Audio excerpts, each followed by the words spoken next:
पुस्तक का नाम युग परिवर्तन महापुरुष चरण साधना। ऑडियो 1। परिजनों से आत्मीय अनुरोध।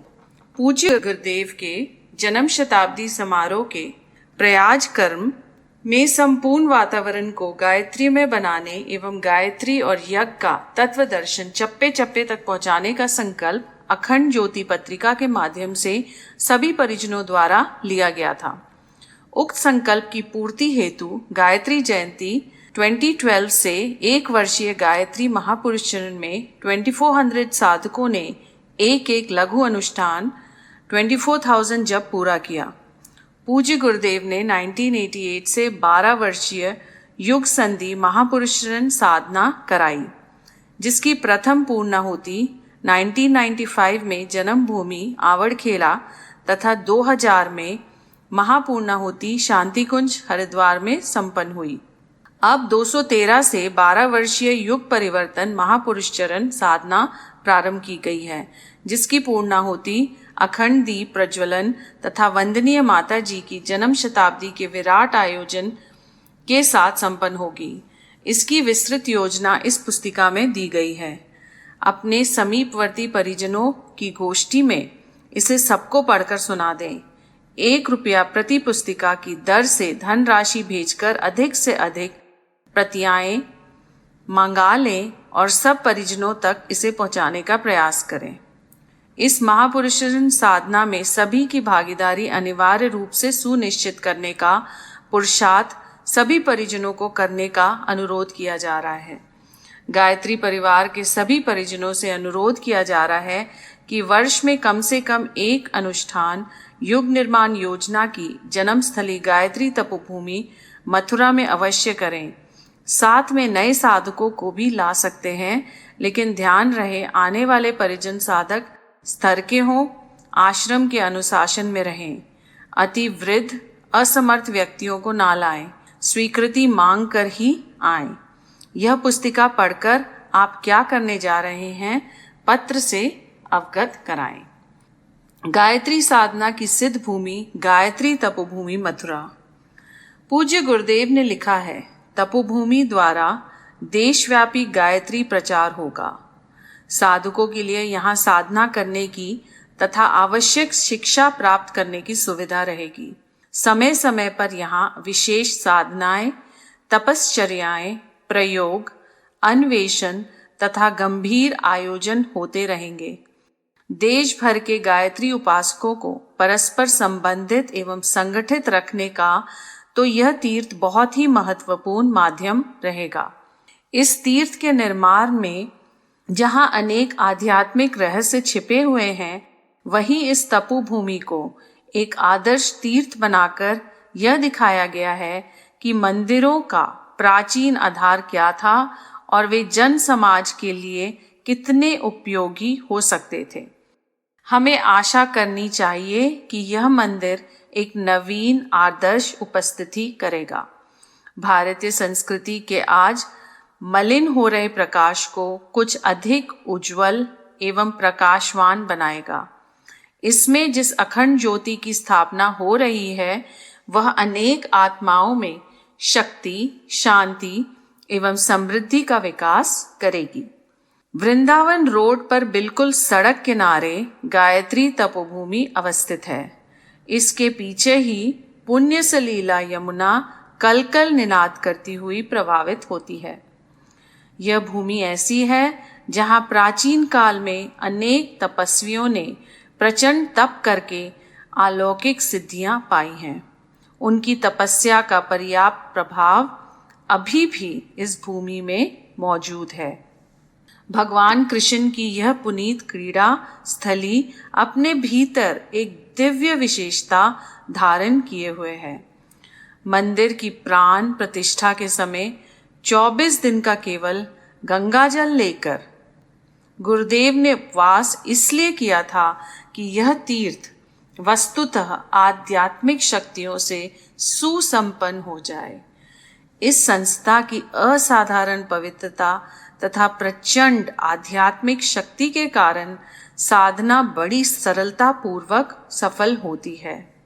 1956 का नरमेध यज्ञ, 1958 का सहस्त्र कुंडी यज्ञ, सरस्वती यज्ञ, रुद्र यज्ञ, महामृत्युंजय यज्ञ, विष्णु यज्ञ, शत चंडी यज्ञ, नवग्रह यज्ञ, चारों वेदों के मंत्र यज्ञ, ज्योतिष्टोम, अग्निष्टोम आदि यज्ञों एवं हजारों साधकों की कठोर तपश्चर्या से यह भूमि संस्कारित है।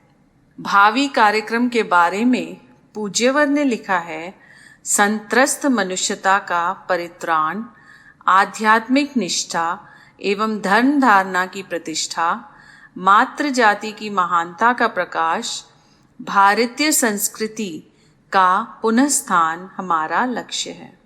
सदाचार, प्रेम, कर्तव्य परायणता, सद्भाव, पवित्रता, संयम, सद्बुद्धि, आस्तिकता एवं मानवोचित जीवन की विधि व्यवस्था हमारा कार्यक्रम है। गायत्री उपासना उसी देवी संपत्ति का केंद्र बिंदु है। इस संस्था की भावी गतिविधि इसी कार्यक्रम को पूर्ण करने की होगी। यह पुण्य तीर्थ निश्चित ही असाधारण रूप से महत्वपूर्ण है। जिस स्थान पर यह स्थापित है वह प्राचीन काल में महात्माओं की सिद्ध भूमि रही है। इसके चारों ओर अनेक शक्तिपीठ तथा तपोवन फैले हुए हैं। ब्रज का यह प्रमुख केंद्र है। इस संस्था के द्वारा भारतीय संस्कृति तथा भारतीय अध्यात्म एवं धर्म के पुनः स्थान में विशेष सहायता हेतु हम आश्वस्त हैं। इस तीर्थ का स्थूल रूप बहुत साधारण है। इमारत और प्रदर्शन की दृष्टि से इसका कोई बड़ा महत्व नहीं है, पर इसके साथ जो सूक्ष्म श्रृंखला सुसंबंध है उसे असामान्य ही कहा जाएगा। भारत के तपस्वियों, गायत्री उपासकों का यह एक ऐसा केंद्रीय संगठन बिंदु है जहां उनका पारस्परिक संबंध, सहयोग एवं सम्मिलन होता है। नए तपस्वियों को प्रेरणा, पथ प्रदर्शन एवं प्रोत्साहन की उपलब्धि होती है।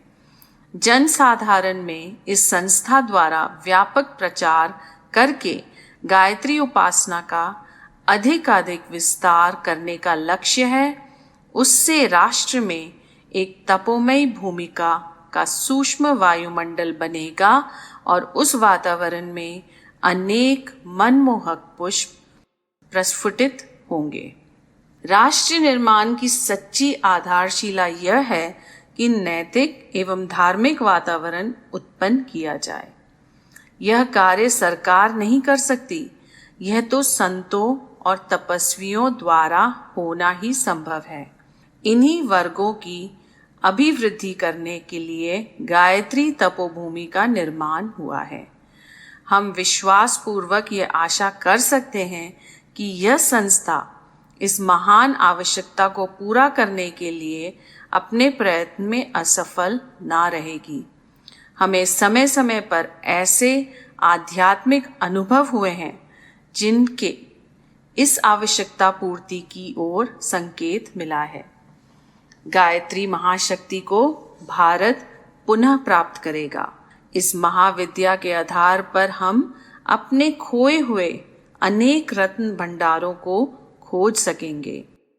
तप की राष्ट्रव्यापी अभिवृद्धि होने से ऐसे नर रत्न उत्पन्न होंगे जो व्यापक समस्याओं को आसानी से हल कर सकेंगे।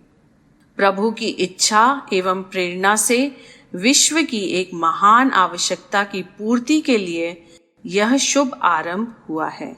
इसका अंत कितना महान है, इसकी कल्पना करना भी आज तो कठिन ही होगा। गायत्री प्रेमियों को अपनी साधना के साथ साथ गायत्री प्रचार के लिए भी विशेष रूप से प्रयत्न करना चाहिए। जिसके प्रयत्न से लोग सन्मार्गगामी होते हैं, उस प्रयत्नकर्ता को भी विशेष पुण्य फल प्राप्त होता है। हमारी प्रार्थना है कि प्रत्येक गायत्री प्रेमी अपना कुछ न कुछ समय इस कार्य में लगाकर गायत्री माता को अपने श्रम एवं समय का दान करें। धन दान की अपेक्षा समय दान का मूल्य अनेक गुना अधिक होता है। युग परिवर्तन महापुरुष चरण साधना का केंद्र गायत्री तपोभूमि मथुरा को यहाँ की दिव्यता के कारण बनाया गया है। समस्त यदुवंशियों के गुरु महर्षि दुर्वासा, महर्षि अंगिरा आदि की तपस्थली, योग योगेश्वर भगवान श्री कृष्ण की जन्मभूमि और लीला भूमि के प्रसुप्त श्रेष्ठता के संस्कारों को पूज्य गुरुदेव ने पुनः जागृत किया है। गायत्री तपोभूमि की स्थापना के साथ ही 2400 तीर्थों का जल रज स्थापित कर इस दिव्य स्थान को समस्त तीर्थों का प्रतिनिधित्व करने वाला बनाया। 2400 करोड़ हस्तलिखित गायत्री महामंत्रों की स्थापना भी यहाँ की विशेषता है। हिमालय के महान योगी की धुनी से लाई गई अखंड अग्नि एवं अखंड दीप यहाँ प्रज्वलित हैं। यह भूमि युग निर्माण योजना मिशन की जन्मस्थली है। विश्व में एकमुखी गायत्री माता का प्रथम मंदिर यहाँ निर्मित किया गया है। सन 1958 का विराट सहस्त्र कुंडी गायत्री महायज्ञ यहीं संपन्न कराया गया। नित्य यज्ञ एवं जप के कारण यह स्थान दिव्य ऊर्जा एवं संस्कारों से संपन्न है। यहाँ आकर अनुष्ठान साधना करने पर अधिक पुण्य फल की प्राप्ति होती है। घर गृहस्थी के वातावरण की अपेक्षा ऐसे दिव्य वातावरण में रहकर साधना करने में कितनी अधिक विशेषता हो सकती है, उसका अनुमान कोई भी लगा सकता है। सभी इच्छुकों को अवसर मिल सके, इस दृष्टि से 9 दिवसीय साधना सत्र 12 वर्ष तक चलते रहने का संकल्प प्रकट किया गया है। अंतरिक्ष का विभाजन 12 राशियों में हुआ है। पृथ्वी सूर्य की परिक्रमा करते हुए ठीक अपनी उसी स्थिति में 12 वर्ष में आती है। इस तथ्य को देखते हुए प्रस्तुत पुरुष चरण की अवधि 12 वर्ष रखी गई है।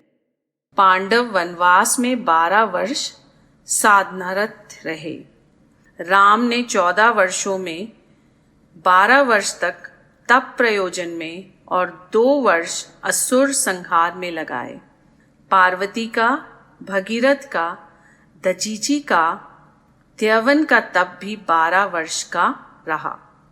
बुध अपने में दैवी शक्ति का अवतरण करने हेतु 12 वर्ष तक तप में रहे। शंकराचार्य और चाणक्य भी प्रायः इतने ही दिन साधनारत रहे।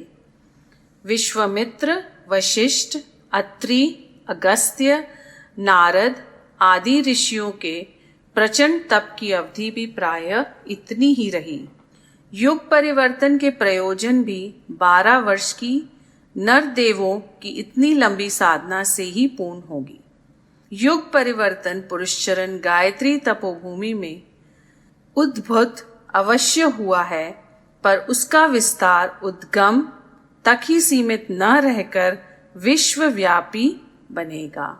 कम से कम गायत्री परिवार के तो सभी लोग उसमें भाग लेंगे। जो घर से बाहर नहीं जा सकते, अत्यधिक व्यस्त या प्रतिबंधित हैं, वे प्रतिदिन अवकाश के किसी भी समय कम से कम 3 माला मानसिक रूप से गायत्री का जप और ध्यान कर सकते हैं। मन में ही सूर्योदय देने की भावना की जा सकती है।